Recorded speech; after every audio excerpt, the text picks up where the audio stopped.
In this video, I will tackle some characteristics that name a country. The country I will talk about in this video is the Philippines, a state located in the Southeast Asia and the 13th most populous countries in the world with approximately 111 million inhabitants. Its location is near the Pacific Firebelt, and that is why the country is frequently subject to earthquakes and typhoons. The state includes thousands more islands distributed in the three main regions, Luzon, Visayas, and Mindanao. The name of the country was imposed by the Spanish explorer Ruy Lopez de Villalobos in honor of the Prince Philip II of Spain. The date of when the country's history began is not entirely certain. The first inhabitant to land on the island was the Portuguese explorer Ferdinand Magellan on March 16, 1521, with the purpose of converting the Filipinos to Catholicism. Magellan died a month later in the Battle of Mactan against King Lapu-Lapu, who refused to convert. In fact, the Mindanao region is the only area of the country with a Muslim religion. The country has undergone two foreign dominations, which is why the official language is more than one.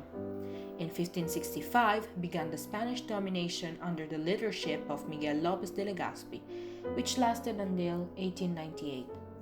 In front of this situation, the country formed an alliance with the United States, which freed the Filipino population under the Spanish rule. Subsequently, the Americans took advantage of the situation and imposed rules to be followed as a sign of gratitude from the Filipino population. The Philippine government refused to submit to the rules imposed by the Americans, and in 1899 they declared war on the American state, which lasted until 1946. The Philippines gained independence on June 12, 1962.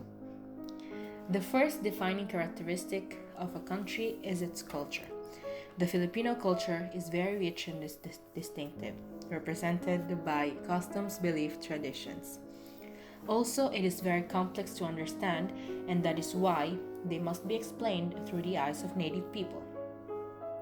The mix of foreigners with some indigenous elements in the country has influenced the culture, giving rise to what has made the country unique today.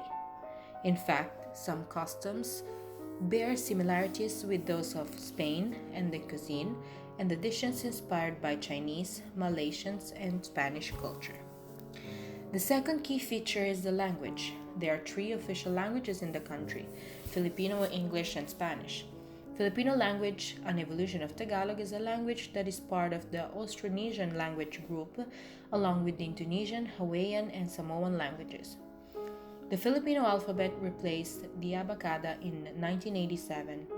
It featured fewer consonants and was a unification of the Latin alphabet introduced by the Spanish, who arrived in the country in 1521. Prior to the arrival of Spanish colonizers, Filipino was written with the Kawi or Baybayin alphabet engraved on palm leaves or on bamboo with small knives. Although the Latin alphabet is widespread, in 2018, the Philippine House of Representatives declared Baybayin as the national script. The language has many borrowings from the colonizing countries, and many of these have their correspondence in Filipino, but almost no one knows them, such as caballo from Spanish caballo, kumusta from the Spanish como está. There are still doubts about what language is spoken in the Philippines.